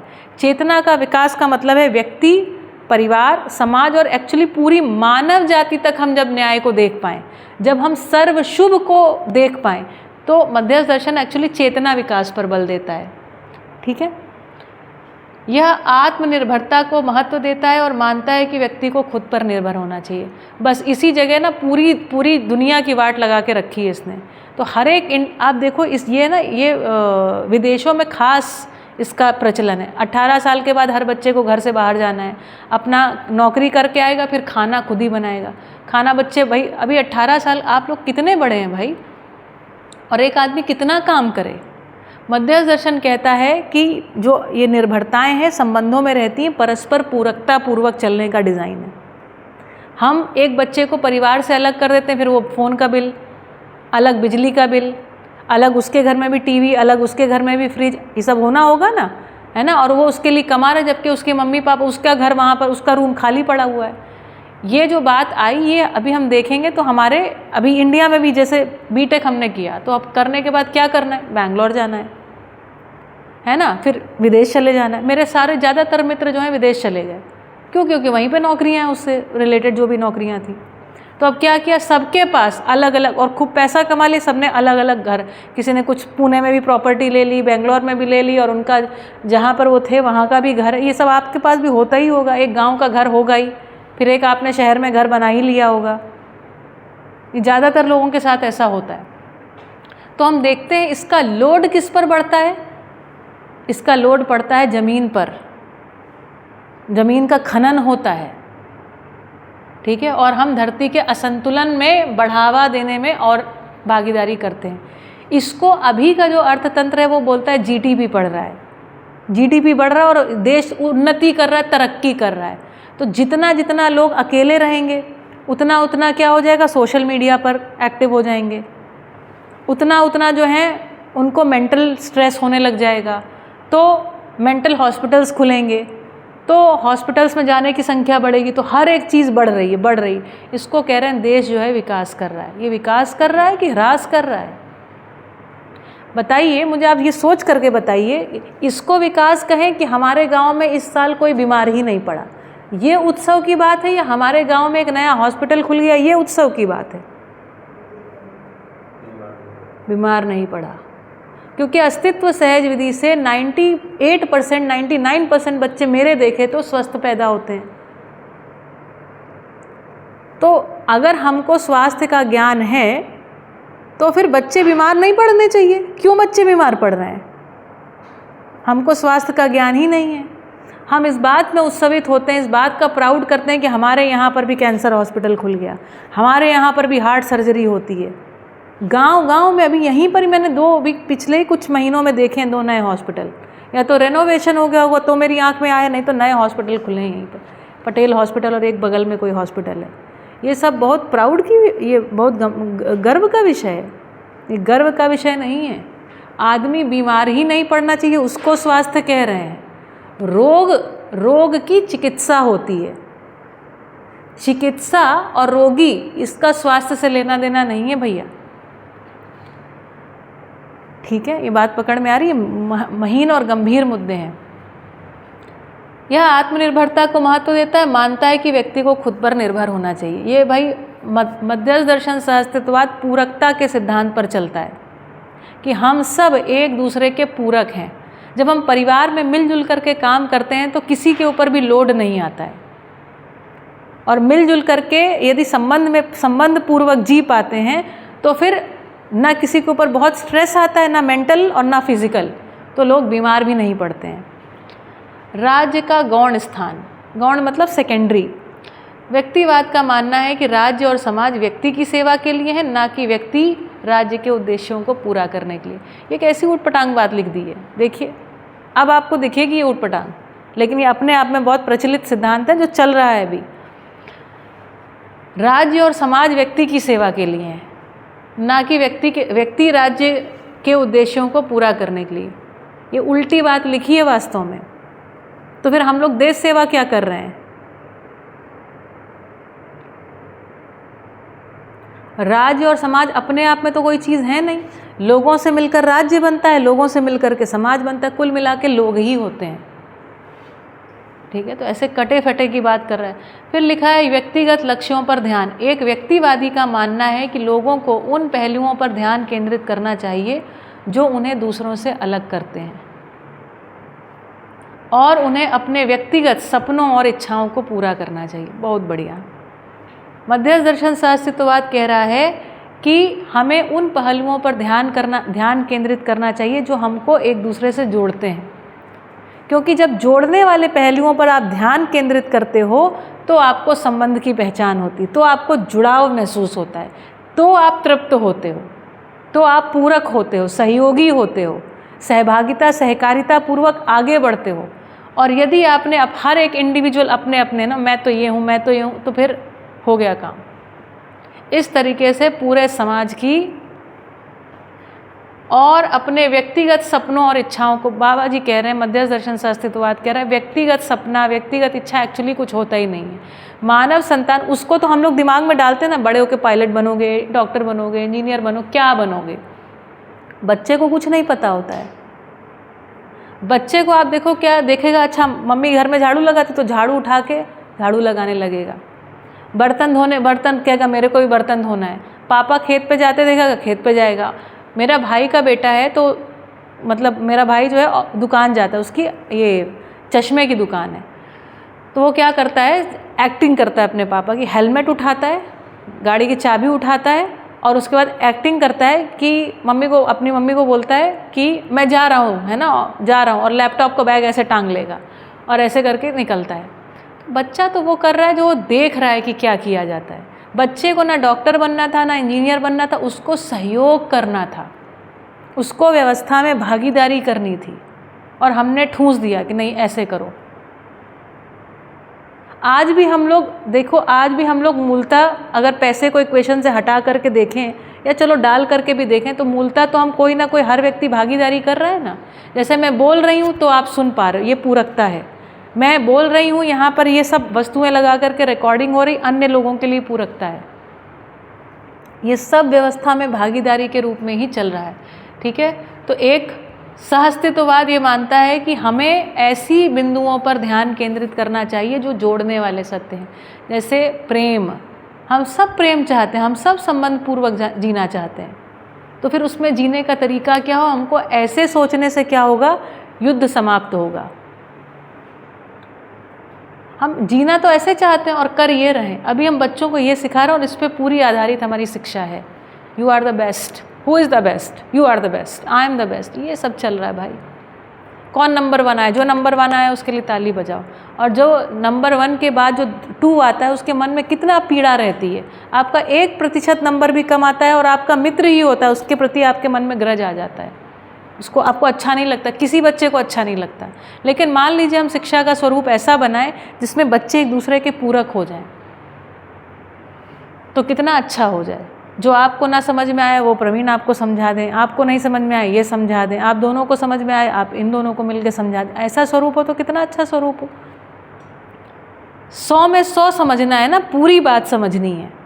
हमको किसी को पीछे क्यों ढकेलना है, क्योंकि एक व्यक्ति जिसको कम आएगा वो वैसे भी भागीदारी में अपना निर्वाह ठीक से नहीं कर पाएगा। रोजगार सबको चाहिए, नंबर 1 ही व्यक्ति अच्छे लेके आ पाएगा, तो व्यवस्थाएं तंत्र तो खराब होंगे ही होंगे। आप देखिए ना, अभी राजनेता कौन बनता है, बैक बेंचर्स, जो भाई सीधी बात है ना, क्लासरूम में जो सबसे आगे बैठते हैं वो नौकरी करने चले जाते हैं, जो सबसे पीछे बैठते हैं वो पहले से ही अपना उनका अभी जो भी आप बोलिए मस्ती, फिर धीरे धीरे गुंडागर्दी, धीरे धीरे आगे। अब ऐसे लोगों के हाथ में हमने पूरा राज्य सौंपा है। क्यों? क्योंकि बुद्धि नहीं प्रतिष्ठित है, बल प्रतिष्ठित हो गया ना, बाहुबल, जिसके जितने आदमी। अभी हमारे जनवादी तंत्र में क्या प्रतिष्ठित है, इसको मैं अभी रोकती हूँ यहाँ पर, है ना। अभी क्या प्रतिष्ठित है? वोटिंग के आधार पर हम आगे बढ़ते हैं ना। तो वोट, जिसको ज़्यादा वोट मिले, मतलब जितने उसका बल ज़्यादा हो गया, यही तो जनतंत्र है। जिसके ज़्यादा वोट मिले वो जीत गया।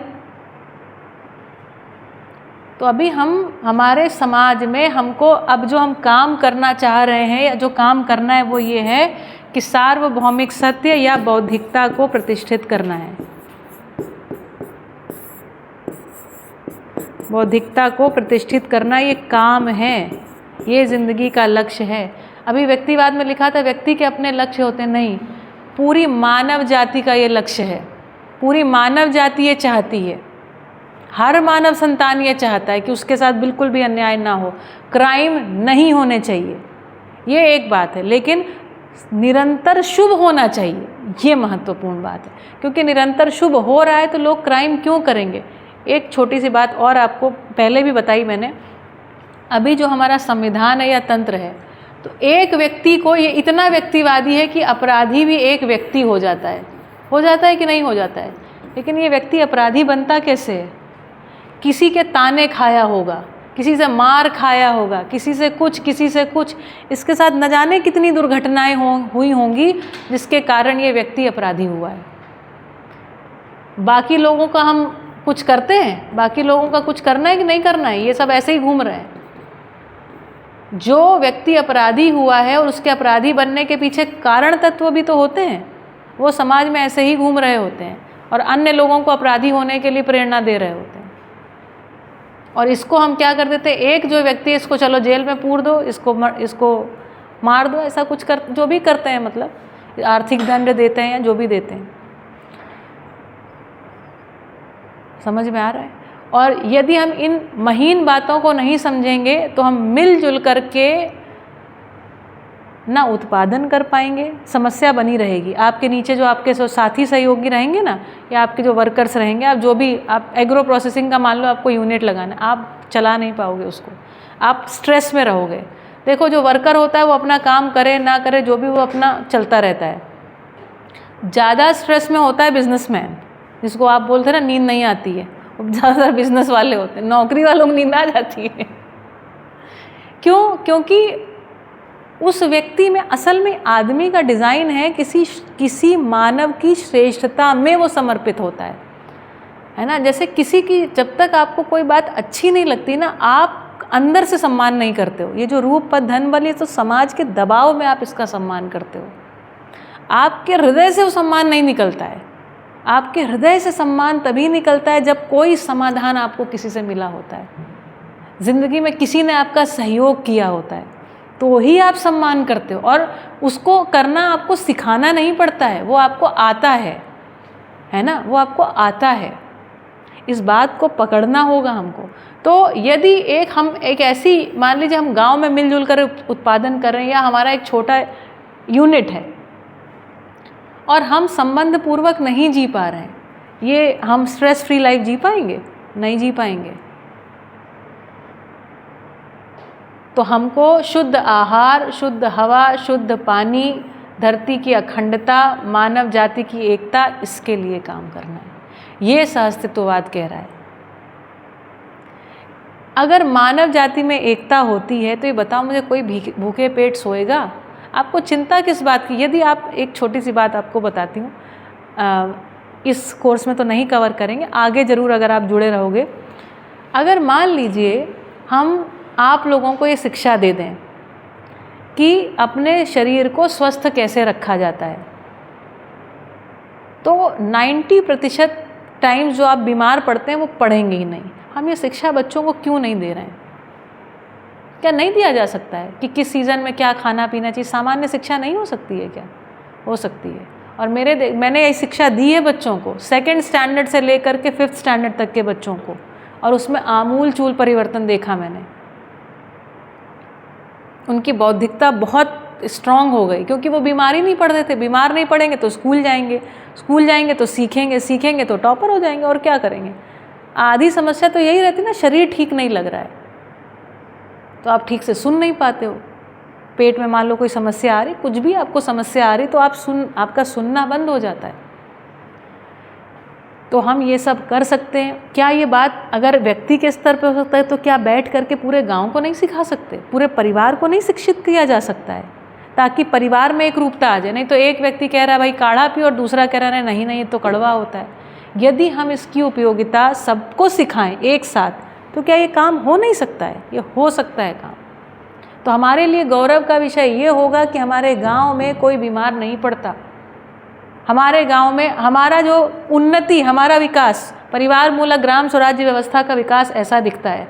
देखिए आपको विकास बताती हूँ। अभी जो ग्राफ है ना वो इस तरीके के ग्राफ होते हैं तो बहुत अच्छे लगते हैं, निरंतर बढ़ते हुए। परिवार मूलक ग्राम स्वराज्य व्यवस्था का ऐसा रहेगा। तो यहाँ पर मान लो वर्ष होगा, ऐसा आएगा 2025, 2026, 2027, 2028। ठीक है, जैसे मान लीजिए आपके गांव का क्या नाम है? धानेटी। तो धानेटी गांव का मान लो हम लोग को ये प्रस्तुत करना है। ठीक है, धानेटी गांव का ये तो रोगियों की संख्या है ना, ये यहाँ पर हमने बनाया मरीजों की संख्या, किसी भी प्रकार से मरीजों की संख्या। तो मान लो 2025 में अपने पास यहाँ मान लो ऐसे, आपके गांव में कितने लोग हैं? लगभग 5,000, 6,000 मान लेते हैं ना। तो 6,000 लोगों में से लेट से 2025 में आपके गांव में 3,000 लोग साल भर में कभी भी बीमार पड़े, तो ये 3,000 आपने काम करना शुरू किया। औषधि ही हमारा आहार हो सकती है। आपके जो सिलेबस है उस सिलेबस का एक बहुत सुंदर डिज़ाइन किया जिसमें औषधि ही आहार कैसे हो जाए, उसका एग्रो प्रोसेसिंग कैसे करना है, ये सब आपको आगे पढ़ने में आएगा, है ना। और बहुत लोगों के पास आपको सीखने के लिए भी भेजेंगे।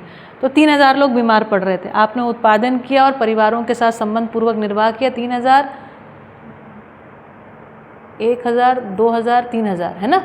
तो पता चला 2026 में मात्र 2,000 लोग बीमार पड़े, 2027 में मात्र 1,500 लोग बीमार पड़े, 2028 में पता चला मात्र 500 लोग बीमार पड़े। हमारा जो ग्राफ है हम ये ले जाना चाहते हैं, और एक समय पे कोई बीमार नहीं पड़ा। हमको ये ग्राफ चाहिए, ये गौरव का विषय। अभी उल्टा जा रहा है। अभी हम ग्राफ बना रहे हैं, पहले हमारे यहाँ 1 हॉस्पिटल था, फिर अब हमारे यहाँ 5 हॉस्पिटल खुल गए, अभी हमारे यहाँ 15 हॉस्पिटल खुल गए। ये हमारे लिए गौरव का विषय है, इसको हम विकास बोल रहे हैं। हम रोगों की संख्या और मरीजों की संख्या इस तरीके से हम बातचीत कर रहे हैं।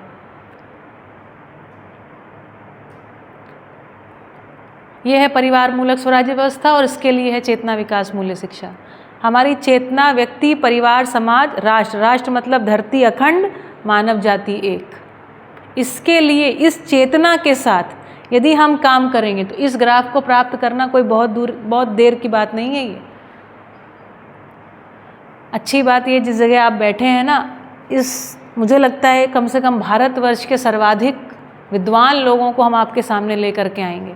आप अपनी किस्मत की ना, मतलब आप अपने आप को बहुत किस्मत का धनी मानेंगे इस कोर्स के पूरा करते करते। इतनी बातें आपको सुनने को मिली। बड़े से बड़े विचारक जो इस दुनिया के हैं ना, उससे ज़्यादा अपने को विद्वान पाएंगे 1 साल पूरा होने के बाद। ठीक है, ऐसे सोचना है अपने को। ठीक, तो सत्र का समय समाप्त हो गया है। आज के सत्र को रोकते हैं। पूरा रिवीजन कर लीजिएगा, सारे लेक्चर्स पढ़े हुए हैं, नोट्स आपके पास हैं। ये सारी बातें देखो बेटा, इनको लिखना भी ज़रूरी है वैसे तो, पर आप उम्मीद करते हैं आप वीडियो देख के आप लिख लीजिएगा। मोटी मोटी बात आपको जो भी लिखनी हो तो लिख भी लीजिएगा, मैं बैठ जाती हूँ अभी। पर मुझे लगता है उससे महत्वपूर्ण है कि यदि ये बात आपको पकड़ में आती है ना, तो ये आपके हृदय में उतर जाएगी। मुझे नहीं लगता कि आप भूलेंगे। ठीक लगता है मुझे सुहानी? ठीक है, इसको भूलने जैसा है क्या? कि अपने को ज़िंदगी वो चाहिए कि मरीज़ है ही नहीं हमारे गांव में। भाई क्या करें हम हॉस्पिटल का, क्योंकि फिर हॉस्पिटल है तो कचरा है, फिर वेस्ट मैनेजमेंट के ऊपर काम करना है। भाई वो करना है भाई। हमारा गांव एक उत्सवशील गांव है। हम विनाश की तरफ प्रगति कर रहे हैं और उसको प्रगति मान रहे हैं। दुर्गति है, हाँ, खुद नहीं हो, वो पूरा गांव मिलजुल करके करेगा तभी होगा। अच्छे से अच्छा दूध, हर व्यक्ति एक दूसरे के लिए सोचे। हमको आत्मनिर्भर नहीं बन रहा है, ग्राम स्वराज्य चाहिए हमको। परिवार मूल में होना चाहिए, हमारी ताकत हो परिवार, गांव हमारी ताकत हो। हर आदमी सोचे कि कितना बढ़िया से बढ़िया दूध हम मतलब सबको पिलाएं। तब तो बात चलेगी। गोचर ज़मीन में क्या बोया जाए, तब बात बनेगी। आपके घर में स्वास्थ्य कैसे आएगा? जब हर कोई आपके बारे में सोचेगा, आप हर किसी के बारे में सोचोगे, तब सबका स्वास्थ्य सुनिश्चित होगा। नहीं तो आप सर कूट लीजिए, होगा नहीं ये काम। मैं यदि ये ना सोचूं, मुझे ऐसे लगता है मैं सोचती हूँ, है ना, और मैं सोचती, अगर मैं ये ना सोचूं कि ये बात आप तक पहुँचे, तो पूरी मेरा जो, मान लो मेरा सपना कह लूँ, या जो भी सपना, अखंड समाज सार्वभौम व्यवस्था का सपना पूरा नहीं हो सकता। मेरे से आप, अगली पीढ़ी और आपसे आगे ये बात दूर तक लग जाएगी, ये बात रुकेगी नहीं। अभी मैं पूछ रही थी अर्जुन बेटा जी से, तो बोले कि मैं अपने पिताजी से बात करता हूँ। आपने बताया अपने घर में आप कुछ बात करते हैं, इन बातों को आपस में करिए। और एक बात बता दूं, आप अपने आप को, जिस कारणवश भी आप यहाँ, आपका एडमिशन हो गया, मैंने कहा ना, आप अपनी किस्मत को ज़िंदगी भर सोचेंगे, मेरी ज़िंदगी का वो मोड़ था, कैसे मैं इस कोर्स में आ गया। लाइफ चेंजिंग कार्यक्रम है ये, लाइफ चेंजिंग। और आपकी लाइफ बदले, ये मेरे लिए मुद्दा नहीं है। मेरे लिए मुद्दा है दुनिया बदलनी चाहिए। It is not in good shape. अगर if we don't join the hands, अगर हम एक दूसरे का हाथ नहीं पकड़ते हैं, ये कुछ होने वाला नहीं, ऐसी बेकार बातें हो जाएंगी बस। वसुधैव कुटुंबकम करने से ओम देव शांति अंतरिक्ष गम शांति। अरे अंतरिक्ष में शांति, अंतरिक्ष में शांति ही शांति है भाई। शांति मानव के हृदय में नहीं है, मानव के संबंधों में नहीं है, वो लानी है अपने को। समझे बिना नहीं होगा, चर्चा के बिना नहीं होगा। संवाद बदलेगा तो संसार बदलेगा। हमको ये सब मुद्दों को जाके रखना, आपके प्रैक्टिकल का एक बड़ा भाग रहेगा ये सारी बातों को आपके लोगों के सामने रखना। इसलिए मैं बार बार पूछती हूँ, ये बात आप किसी से कर रहे हो कि नहीं? क्योंकि आपका प्रैक्टिकल के पूरे मार्क्स यही हैं, आप इस बात को कितनी अच्छी तरह से अगले को बता पाते हो। That's it. ठीक है, चलिए सत्र को यहाँ पर रोकते हैं। सभी को नमस्ते, धन्यवाद।